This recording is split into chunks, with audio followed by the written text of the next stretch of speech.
dan menyeluruh karena dengan data sensus penduduk akan diperoleh informasi yang sangat akurat dan berguna bagi berbagai kebijakan pemerintah. Sensus penduduk secara nasional dan internasional dilakukan setiap 10 tahun sekali. Ini dimaksudkan untuk memperoleh data yang cukup valid, sedangkan di antara sensus sering dilakukan survei berdasarkan kebutuhan atau dilakukan supas atau sensus penduduk antar sensus dan biasanya dilakukan 5 tahun setelah sensus dilakukan. Satu, sensus penduduk. Sensus penduduk di negara di Dunai tidak sama waktu Di penyelenggaraannya. dunia ya, itu salah ketik ya, di dunia itu bukan dunia. Nggak ada Ini artinya. disebabkan oleh kondisi negara yang bersangkutan yang berkaitan dengan aspek keamanan, ketersediaan dana, dan lainnya. Contohnya, sensus penduduk pertama kali dilakukan di Kandan tahun 1666 di Quebec. Swedia memulai sensus pada tahun 1749, Amerika Serikat tahun 1970, dan Inggris tahun 1801. Sensus yang dilakukan di Inggris membawa pengaruh ke Indonesia, khususnya di Jawa, yang turut melakukan sensus pada zaman kolonial yang dikenal dengan sensus Raffles pada tahun 1905. Sampai tahun 1953, di dunia yang melakukan sensus penduduk baru mencapai 41 negara dan baru pada 1960 sekitar 90% negara di dunia melakukan sensus penduduk. Indonesia melakukan sensus penduduk pada tahun 1905 dengan maksud menentukan pembayaran pajak dari rakyat Indonesia ke pemerintah kolonial Belanda. Setelah itu, sensus dilakukan 10 tahun sekali. Sensus secara menyeluruh untuk negara Indonesia pada 1930 dengan metode de facto untuk kepentingan pembangunan dan kebijakan pemerintah Belanda. Setelah itu, tidak ada lagi sensus sampai kemerdekaan dan dimulai lagi pada tahun 1960. Ya ini ya. Jadi kita lihat bahwa sensus penduduk di Indonesia itu sudah dilakukan sebelum kemerdekaan dan sesudah kemerdekaan. Sebelum kemerdekaan itu ya dilakukan oleh kolonial Belanda untuk kepentingan mereka. Jadi kita itu kan bayar pajak ya sama mereka di zaman penjajahan. Jadi itu pajak itu ditentukan berdasarkan pendapatan ya, berdasarkan pendapatan. Itu di sini kita lihat bahwa sensus penduduk dilakukan tahun 1960 sesudah merdeka untuk pertama sekali. Ya. Oke, coba lanjut, Sophie. Sensus penduduk menurut UN tahun Jadi itu undang-undang negara, ya.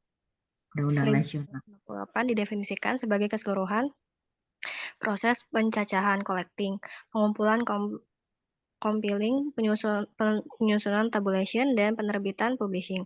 Data demografi, ekonomi, dan sosial yang menyangkut semua orang pada waktu tertentu di suatu negara atau suatu wilayah tertentu menurut Yasin dan Aditomo tahun 2010. Berdasarkan konsep tersebut, maka ASP menyangkut 4 hal sebagai berikut. Yang pertama itu pencatatan yang menyeluruh terhadap semua orang. Artinya semua orang yang tinggal di suatu wilayah atau negara wajib dicatat, bahkan termasuk mereka yang bekerja atau tinggal di luar negeri. Yang kedua, dilaksanakan dalam jangka waktu tertentu. ASP ini dilaksanakan dalam jangka waktu tertentu, yaitu 10 tahun sekali, pada tahun yang berakhiran dengan 0. Pencacahan dilakukan secara serentak untuk menghindari pencacahan ganda. Yang ketiga, mencangkup wilayah tertentu, artinya ruang lingkup SP harus meliputi seluruh wilayah yang digunakan adalah wilayah administratif. Yang keempat, bersifat individual, yang berarti informasi demografi dan sosial ekonomi yang dikumpulkan berasal dari individu, baik sebagai anggota rumah tangga maupun anggota masyarakat. Syarat-syarat sensus penduduk. Di dalam sensus ada beberapa syarat yang harus dipenuhi. Di antaranya adalah sebagai berikut. Yang pertama, semua orang atau bersifat mandiri. Informasi demografi harus mencakup semua orang atau mandiri yang ada dalam suatu wilayah tertentu, baik itu yang bersumber dari anggota masyarakat atau anggota keluarga. Yang kedua, waktu. Sensus dilakukan secara periodik pada pada saat yang telah ditentukan, waktu pelaksanaan secara serentak. Yang ketiga, wilayah tertentu, cakupan sensus dan ruang lingkup sensus meliputi wilayah tertentu secara rata di setiap wilayahnya. Oke, sampai di situ. Eh, pernah nggak kamu didatangi petugas untuk cacah jiwa atau sensus penduduk ini? Pernah nggak kamu? Enggak ya? Mungkin pernah, tapi bukan kamu yang ini ya, orang tua kali ya.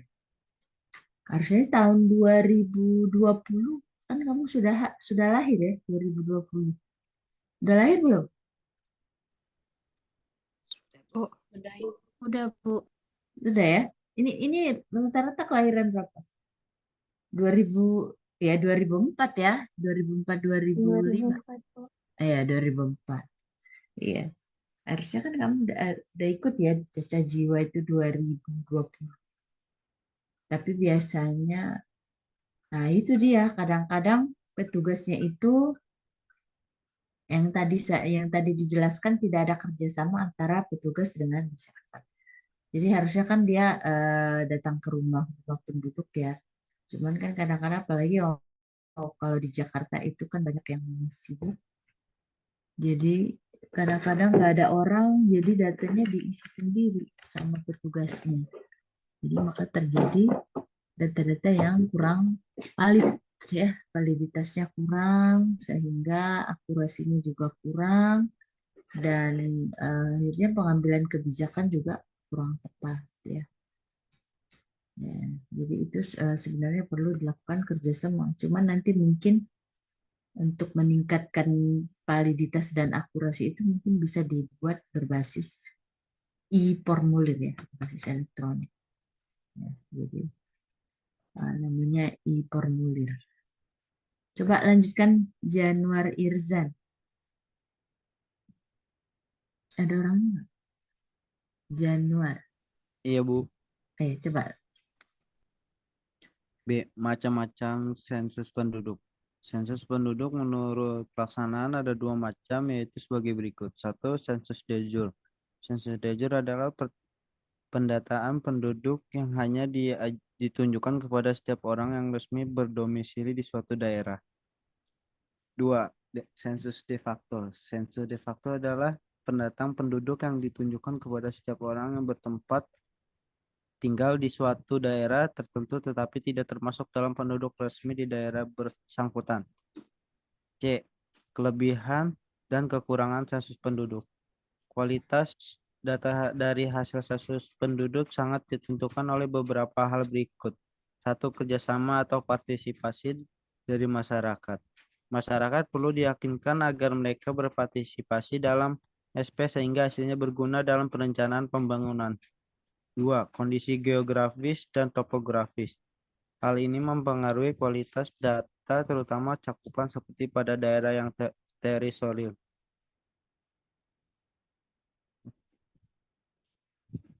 Ini kan keluar ya?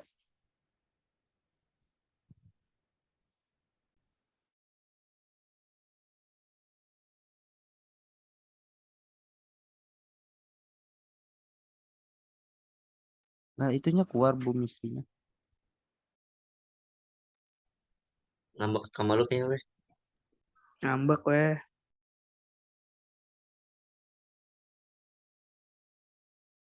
Sebentar katanya.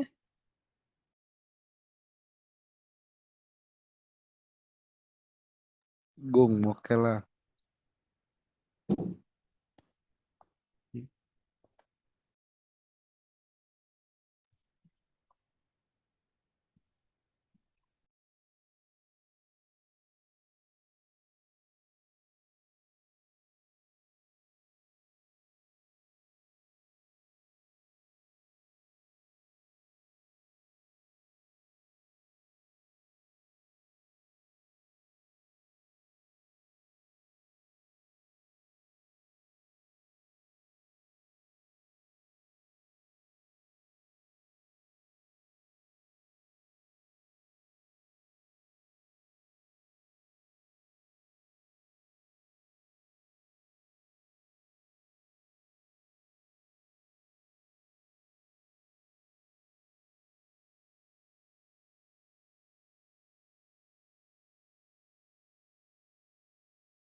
Ya, tiba-tiba laptop saya mati.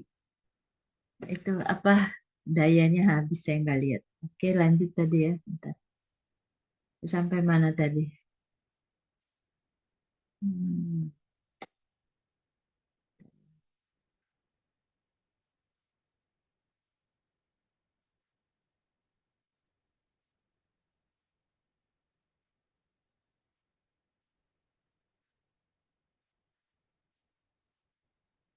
Oke, tadi siapa yang baca? Lanjut. Saya Bu, tadi Bu. Jadi langsung.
Oke, ada masalah apa ya? Bentar ya, mati lagi tadi.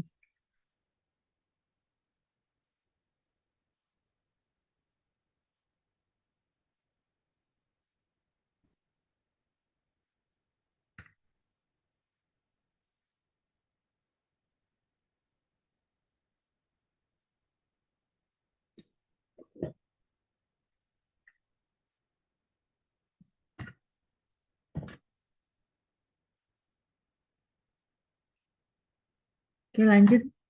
Yang mana tadi? Nomor, nomor berapa tadi? 3 ya? Iya, nomor 3 Bu. Oke. Kualitas petugas hasil SP yang berkualitas membutuhkan petugas yang berkualitas pula dan memiliki dedikasi yang tinggi terhadap pekerjaan. Yang keempat, kualitas penduduk sebagai responden dalam sensus. Responden sangat penting untuk mengetahui maksud dan tujuan dari pertanyaan yang diajukan dan juga sangat penting responden menjawab secara jujur untuk dapat menjamin kualitas data hasil sensus penduduk. Di negara sedang berkembang, pendidikan penduduk masih rendah sehingga seringkali tidak dapat menjawab pertanyaan yang diajukan seperti pertanyaan tentang umur. Yang kelima, perencanaan dan pelaksanaan. Pelaksanaan di lapangan dapat berjalan dengan baik jika rencana dapat dilaksanakan sesuai dengan ketentuan-ketentuan yang ada dan juga harus ditunjang dengan peralatan-peralatan yang sesuai dengan kebutuhan. Apabila dibandingkan antara survei dan registrasi, sensus penduduk memiliki kelebihan. Misalnya cakupan penduduk yang menyeluruh, waktu pelaksanaan prodik, dan topik yang tetap dari tahun ke tahun. Sensus memiliki kelebihan dan kekurangan. Yang satu, kelebihan sensus penduduk diantaranya sebagai berikut: mengetahui persebaran penduduk. Yang kedua, mengetahui keadaan penduduk suatu daerah dan mengetahui akibat mobilitas. Yang ketiga, sebagai bahan penentu kebijakan pembangunan. Yang keempat, mengetahui jumlah penduduk. Yang kelima, mengetahui komposisi penduduk menurut jenis kelamin, umur, usia produktif. Yang keenam, mengetahui keadaan pertumbuhan penduduk. Yang ketujuh, mengetahui susunan penduduk menurut mata pencaharian, pendapatan, dan pendidikan. Yang kedelapan, mengetahui komposisi agama yang dianut penduduk. Yang kesembilan, mengetahui persebaran dan jumlah suku atau etnik tertentu. Nah, dari sini kan bisa kita ketahui ya, mengetahui persebaran penduduk. Jadi kita bisa lihat di mana penduduk yang padat, di mana penduduk yang jarang. Jadi misalnya kalau diperlukan itu akan dibuat merata. Jadi di mana yang padat itu akan dibuat daya tarik ke tempat yang jarang sehingga nanti terjadi persebaran penduduk yang merata. Kemudian keadaan penduduk suatu daerah dan mengetahui akibat mobilitas. Misalnya kalau terjadi perpindahan itu bagaimana kondisinya ya. Kemudian sebagai bahan penentu kebijakan pembangunan. Mengetahui jumlah penduduk, mengetahui komposisi penduduk menurut jenis kelamin. Nah, ini penting ya. Misalnya kalau mau buat penyuluhan tentang apa namanya? Tentang apa?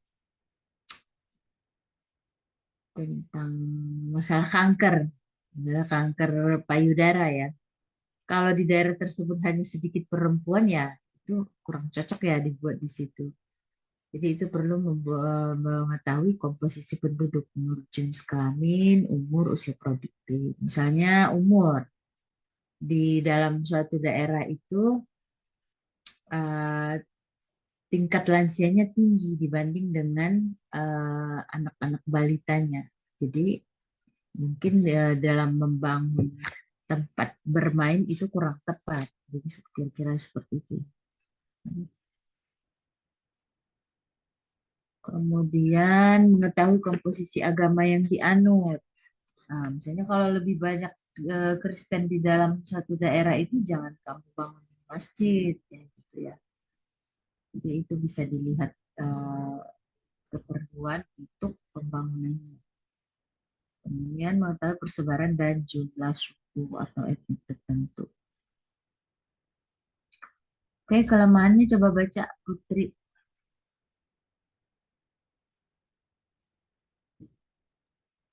Dua kelemahan sensus penduduk. Di antaranya sebagai berikut. Yang pertama ada biaya yang dikeluarkan untuk melakukan sensus mahal. Waktu dilakukan sensus jaraknya lama 10 tahun, sehingga dalam jangka 10 tahun banyak perubahan data yang tidak mungkin diperoleh baru. Responden cenderung memberikan jawaban yang tidak jujur, kemungkinan tidak semua tercacah. Oke, itu dia kelemahannya. Coba lanjut Mutiara, pelaksanaan sensus penduduk di Indonesia.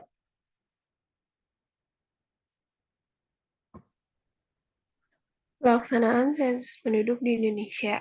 Yang pertama ada pelaksanaan sensus penduduk sebelum kemerdekaan. Sebelum Perang Dunia Kedua, sudah pernah dilaksanakan sensus di Indonesia, yaitu tahun 1815. Hingga tahun 1920 telah dilaksanakan SP sebanyak 10 kali. Tetapi SP yang dilaksanakan tahun 1905, tahun 1920, dan 1930 yang dapat dipandang sebagai sensus. Namun pencacahan yang lainnya belum dapat dikatakan sebagai SP. Dari ketiga pencacahan tersebut, hanya SP tahun 1930 yang penting dan datanya dapat dipercaya. Jadi, data yang paling lengkap adalah hasil SP 1930. Umumnya, perhitungan penduduk di luar Pulau Jawa hanya didasarkan atas estimasi saja. Yang kedua, pelaksanaan sensus penduduk setelah kemerdekaan. Setelah kemerdekaan, SP dilaksanakan pertama kali tahun 1961 dan dilanjutkan tahun 1971, 1980, 1990, 2000, dan 2010.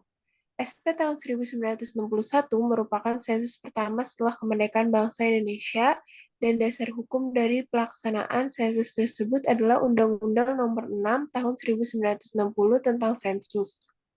Konsep penduduk dalam sensus tahun 1961 adalah semua orang yang sampai tanggal 31 Oktober 1961 sudah 3 bulan tinggal di Indonesia. Pengolahan dilakukan secara bertahap, yakni dimulai dengan menyusun rekapitulasi dari kartu perseorangan untuk setiap lingkungan. Kemudian, berturut-turut dibuat rekapitulasi untuk setiap desa, setiap kecamatan, kabupaten, dan provinsi.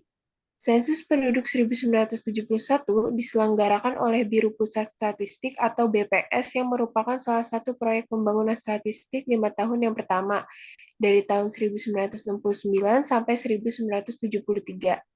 Penjelasan berikut disarikan dari penjelasan dalam buku sensus penduduk 1971 untuk penduduk Bali. SP tahun 1971 ini merupakan SP kedua setelah kemerdekaan. Dasar hukum penyelenggaraan SP 1971 ini adalah Undang-Undang Nomor 10 Tahun 1960 tentang Sensus dan Peraturan Pemerintah Republik Indonesia Nomor 29 Tahun 1970. Sistem yang digunakan dalam SP 1970 ini adalah kombinasi antara de jure dan de facto. Bagi mereka yang bertempat tinggal tetap digunakan sistem de jure, sedangkan bagi penduduk yang bertempat yang tidak bertempat tinggal. ini Bu, apa nggak kelihatan? Oh, nggak kelihatan. Ya. Bagi mereka yang bertempat tinggal tetap digunakan sistem de jure, sedangkan bagi tempat yang tidak bertempat tinggal tetap maka digunakan sistem de facto. Jadi di sini kita lihat bahwa sensus penduduk itu dilakukan untuk semua penduduk ya, baik dia yang menetap ataupun yang tidak tetap ya. Kemudian itu tadi dijelaskannya dilakukan rekapitulasi untuk setiap desa, kecamatan, kabupaten, dan provinsi. Jadi cara sensus penduduk ini tidak jauh beda dengan pemungutan hasil suara pemilu ya. Jadi juga begitu ya, di rekapitulasinya dilakukan mulai dari desa, kalau kita di sini RT, RW, kelurahan, kecamatan ya. Itu rekapitulasi sampai dia nanti didapatkan hasil secara nasional. Terus ini keterangan-keterangan dikumpulkan adalah keterangan-keterangan geografis, perseorangan, ekonomi, dan perumahan. Yaitu dia yang sensus penduduk tahun 1971. Jadi kan dilakukan setiap 10 tahun ya, cuman kadang-kadang dia lihat kondisi negara juga. Jadi kadang-kadang ada yang 11 tahun, ada yang 9 tahun, tergantung kondisi ya negara. Kemudian ini, jadi tahapannya ada 2 ya, tahapan persiapan dan pelaksanaan. Ini tahapan secara umum ya, persiapan, yang beberapa hal, penyusunan rencana anggaran, pendaftaran rumah tangga, dan pembentukan blok sensus. Jadi ada dibagi-bagi ya, jadi petugasnya juga dibagi ya, biar lebih akurat nanti ya. Jadi bukan satu orang melakukan sensus semuanya, itu terlalu capek ya kerjanya. Makanya kalau panitia-panitia pemilihan umum juga banyak ya, diambil dari masyarakat, itu digaji secara per pekerja ya, pekerja selesai dikontrak gitulah, istilahnya seperti dikontrak. Mulai dari ini juga seperti itu biasanya ada di IAR ya.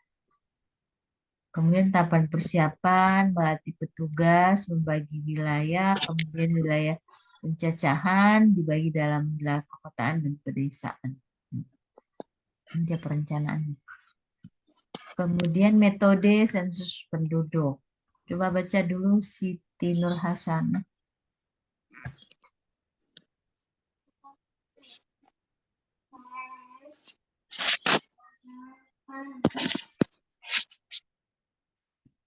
Mana orang Siti Nur Hasanah.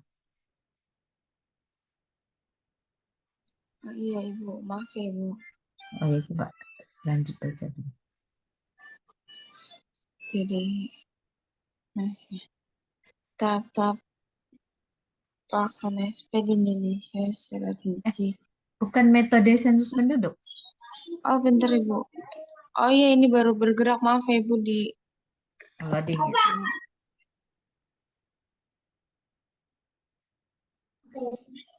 metode sensus penduduk. Metode yang digunakan dalam sensus penduduk sebagai berikut. 1. Householder. Pelaksanaan sensus dengan mengirimkan daftar pernyataan yang berisi mengenai data yang akan disensus, seperti demografi, pendidikan, ekonomi, dan lainnya. Kelebihan cara ini adalah waktu yang diperlukan lebih cepat karena petugas tidak harus mendata satu persatu penduduk. Kekurangan metode ini adalah data yang diperoleh kurang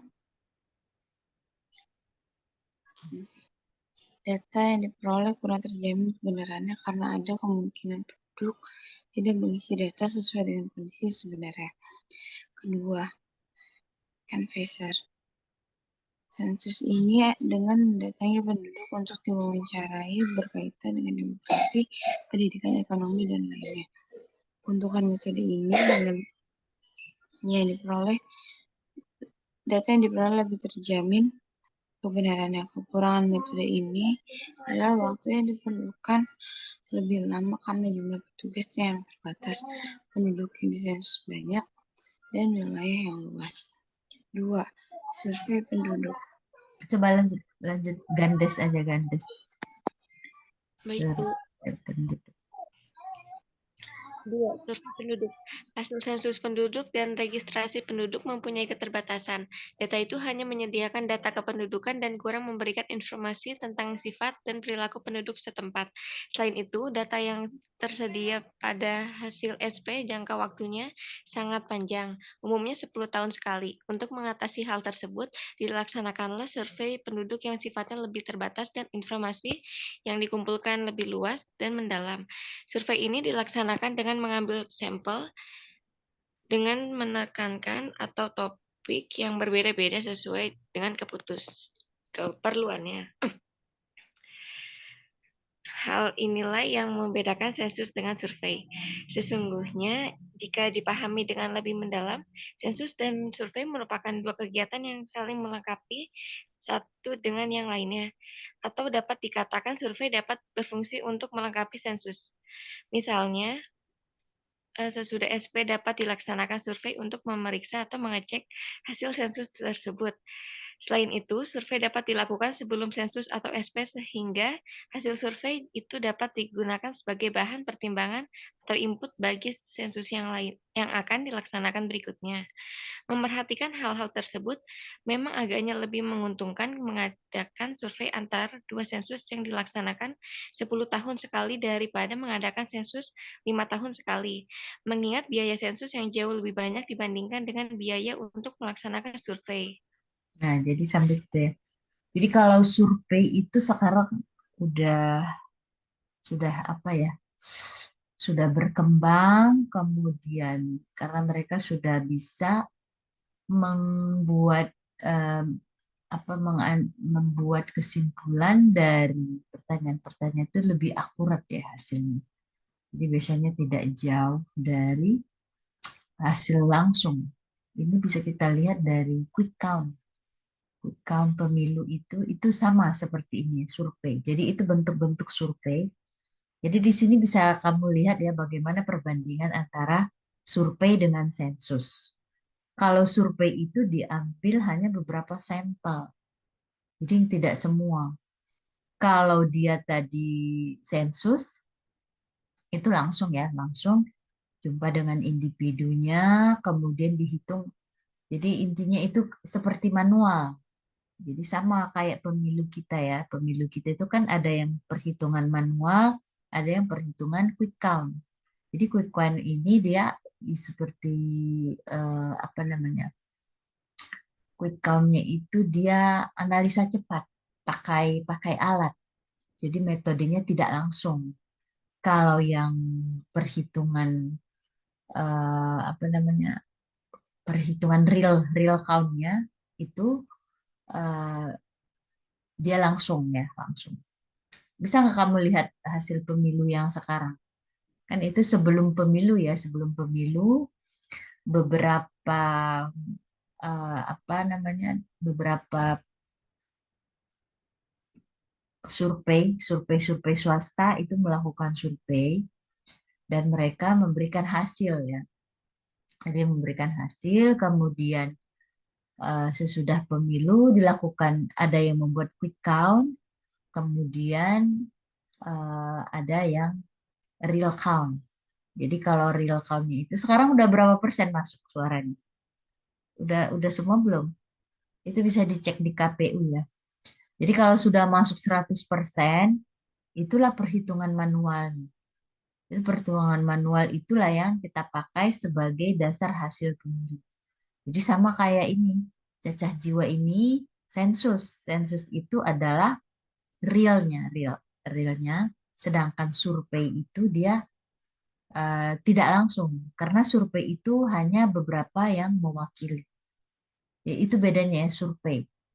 Jadi kayak survei-survei pemilu itu tidak semua dia ambil survei itu. Misalnya di daerah Jakarta, itu tidak semua suara itu ditanyakan ke masing-masing orang. Dia hanya buat beberapa sampel. Di mana kecanggihan daripada ilmu statistik sekarang itu, mereka bisa mengambil sampel itu sebegitu akuratnya, sehingga real count itu dengan survei mereka tidak jauh beda. Nah, di situ dia letak apa namanya, perkembangan teknologinya. Itu terlepas dari apa ya, curang atau tidak curang, kita tidak membahas itu di sini. Maksudnya kita lihat bagaimana, kenapa sih mereka bisa. Jadi kadang-kadang kalau hasil yang dari mereka itu tidak jauh beda, maksudnya bisa diprediksikan. Itu sudah pernah juga kita lakukan 5 tahun yang lalu ya, itu tidak jauh beda. Kecuali yang survei abal-abal, ada juga ya survei abal-abal, itu dibilang survei abal-abal mungkin dia dibayar oleh pihak-pihak tertentu yang mengeluarkan hasil tidak sesuai, hanya untuk memberikan kepuasan kepada golongan yang menyuruh mereka mengeluarkan survei. Kan mereka dibayar ya. Jadi itu bisa kita buat, kita bilang survei abal-abal. Dan ada juga mungkin tujuannya untuk memprovokasi masyarakat. Misalnya dia sudah mengagung-agungkan kemenangan dengan survei yang abal-abal itu. Jadi kan kita terprovokasi sehingga hasil yang realnya bisa kita tolak ya.